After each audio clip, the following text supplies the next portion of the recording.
All right, guys. So we're back with the P. Ryan Collections Mojo Autographs here. So now it's time to talk about the craziness of sports cards in 2020. Patrick's an autograph collector, but he also is a card collector. And, not everybody has access to meet all the players. So the next best thing is to have a connection to a card, right? That's exactly true. And I think we've talked about this before, like kind of nervous about what COVID means for autograph signing. Like will players use that as an excuse, to not sign in person? But one thing that's certainly going to always be safe from a health perspective are cards, and the resurgence we've seen in cards during all this is just, on one hand, it's really shocking. On the other hand, it was really predictable.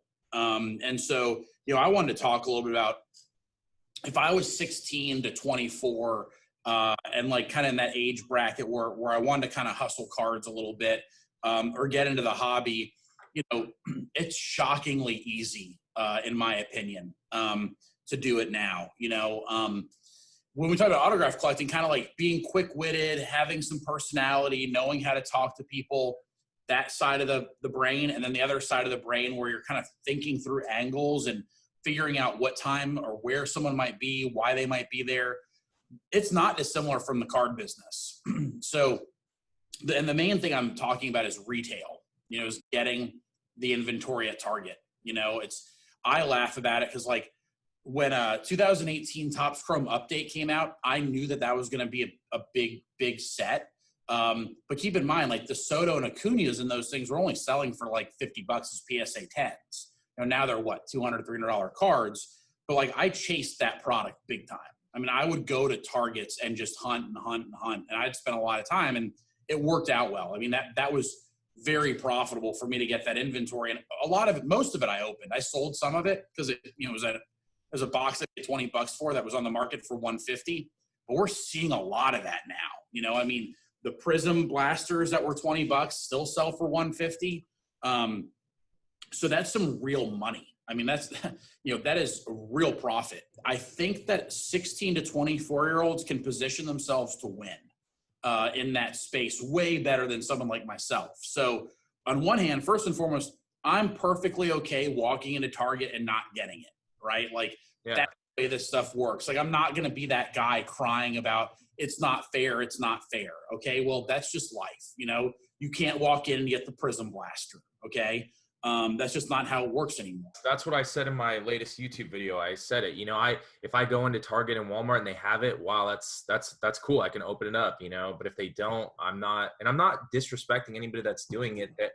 What I was saying was, don't you think people need another way to make money? So this is another way to make money. And they found that people aren't really able to get graphs. They're not able to meet up and sell shoes anymore. Like it's kind of tough.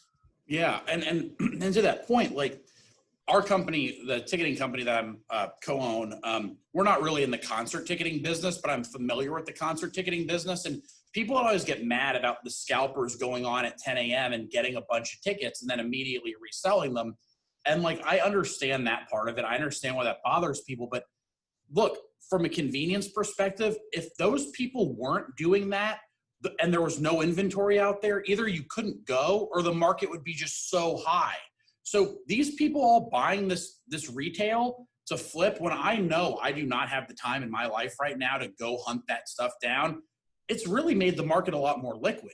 And also a lot of times, like the concert ticket flippers, they get cash crunches and they'll start liquidating stuff. So like I found a huge pile of Mosaic on eBay that a guy was just basically liquidating, and I was thrilled. Like it was made it a lot easier for me. I'm paying 4x retail. But I'm not focused on that. I'm focused on the fact that I can actually get the product.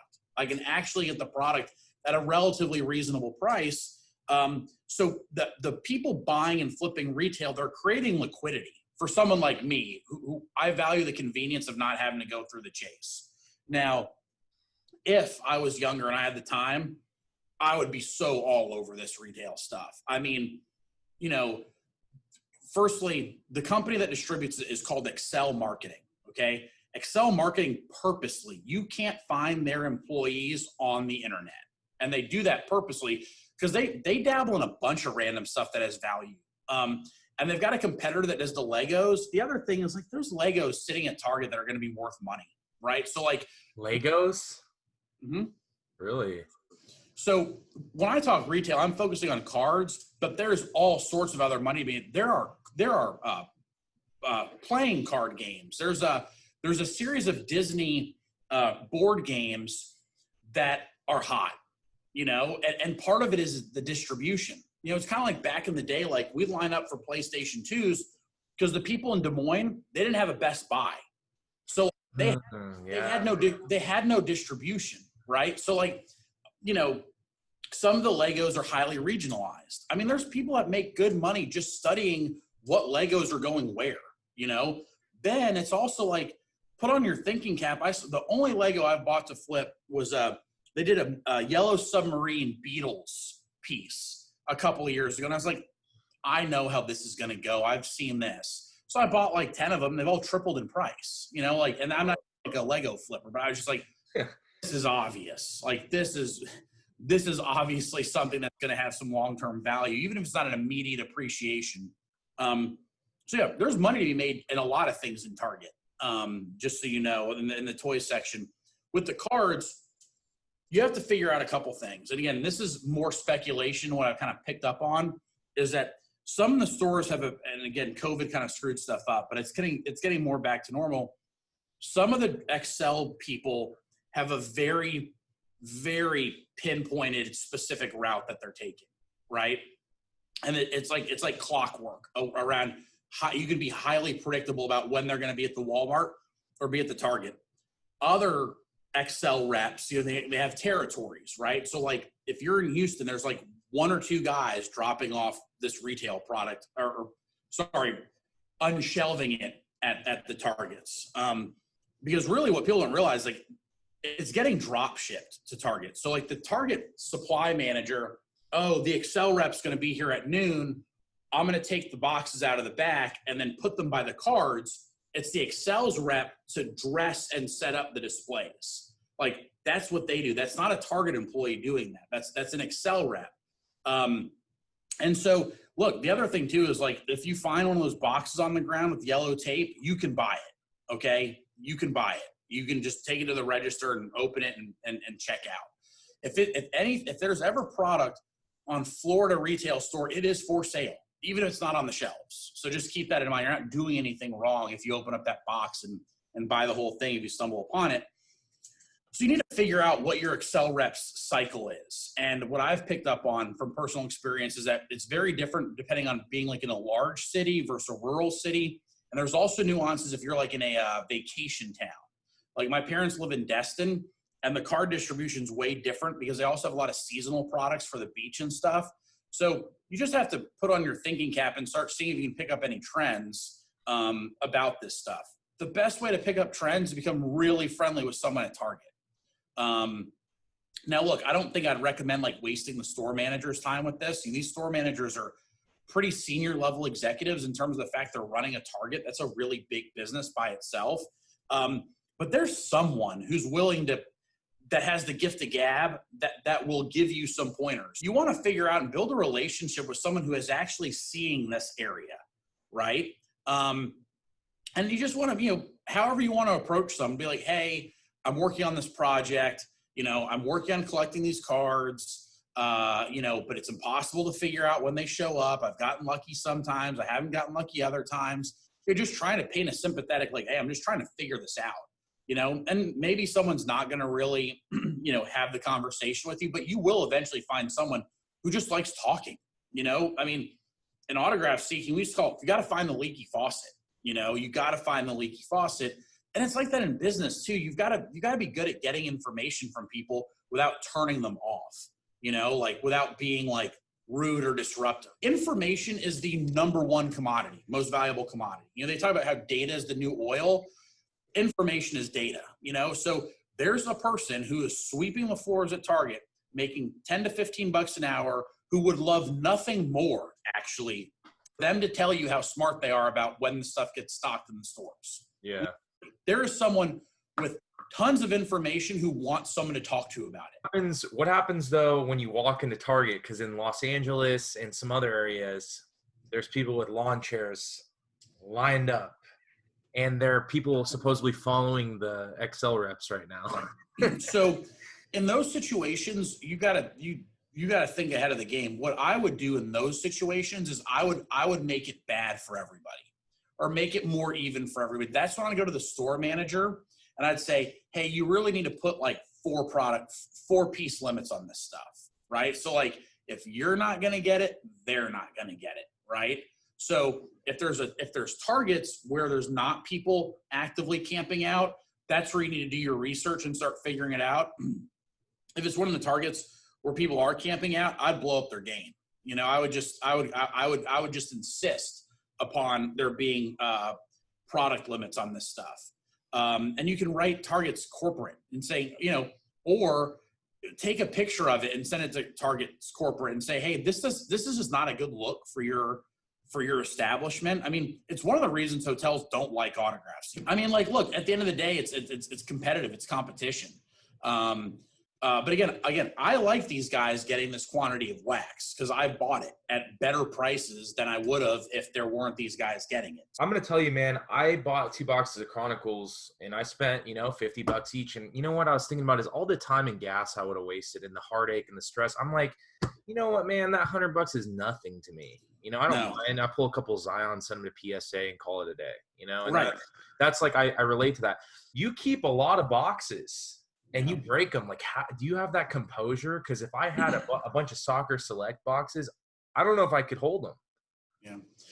Well, it's multi-part reason. I mean, one thing that I picked up on when I got back into collecting in 2013, sealed wax is basically like a blue chip stock. I mean, they're kind of like sneakers, and the fact that like eventually they get worn, right? So that's why I think there's certain sneakers that are worth buying because people actually wear them, and then they're gone. Right. So eventually the wax just dries up. So I've learned the benefit. And also I got really lucky when I started stocking up on a lot of this stuff. Like I was buying 2017 Heritage and so here's the deal is that my work life is usually so busy. If I have time to open a box, like that's a great week. So I would buy this stuff and it would sit and sit and sit and sit. So like 2017 Heritage, I had 2 cases just sitting in my closet just because I didn't have the time. I was traveling, working. I didn't have the time to go open them. And by the time I got around them, I was like, well, let me check the market. As Heritage High number that year, which has Bellinger and Bregman, and has some big hits in it. It doubled in price. And I was like, well, geez, I'll open one, sell one, And so I do that a lot with the product. So a lot of this excess wax that I have is just like I like collecting, I like buying. So I'd buy all this stuff, but I didn't have the time to open it. And so the other thing is like, I want to be respectful of like the process. And what I mean by that is like, because I had this problem. I was opening wax when I was busy. I found the time to open that box. I'd put the PSA stuff in one pile. I'd put the ComC stuff in another pile. And it would be months before I got around to actually sending it to ComC or sending it to PSA. So it's like, okay, if I'm going to open a box, I've got to take the time. If I get 10 cards that are worth grading, that's an additional probably 10 minutes of getting them ready to get sent to the grader. So I don't want to run through this stuff like a buzzsaw and create a backlog of the part I don't like. I don't like dealing with the submissions and stuff. So like, I don't want to have all the fun and then have to deal with all the work on the back end. So I try to kind of pace it out to where, I'm opening in a cycle where, I have the time then to get the stuff off to PSA and ComC. When I first started collecting, I've been collecting for 10 years. So 2010 was my year to start. So that was Steph Curry's rookie year. And for you, you said you collect in the 90s. I've heard from people that collect in the 90s, they would store up on the Mark McGuire's, the Ken Griffey's, the 90s upper deck that was overproduced. And it pretty much it became worthless. Why is it so different now? Is it because of supply and demand? I think it's more the transparency of the volumes as well as the grading dynamic has really changed it in a lot of different ways. Back in those cards, there weren't insert cards. There weren't chase cards, right? And so there weren't serial numbered cards. So even though Panini doesn't release the print run, they do release the odds of getting a blue, a card number to 199. So there's guys on blowout forums and other forums where they look at the odds on the back of the pack with the serial numbered cards, and they can pinpoint almost exactly how many cases are produced. And we're still well below those production runs from the late 80s, early 90s. I mean, when I was a kid in the late 80s, like the videotape store sold baseball cards, the gas station sold baseball cards, the donut shop sold baseball cards. I mean, almost anywhere you could do business, there'd be a box of baseball cards right next to the cash register. So, I mean, that's the other thing, is the distribution of these things was wild. I mean, it was all over the place.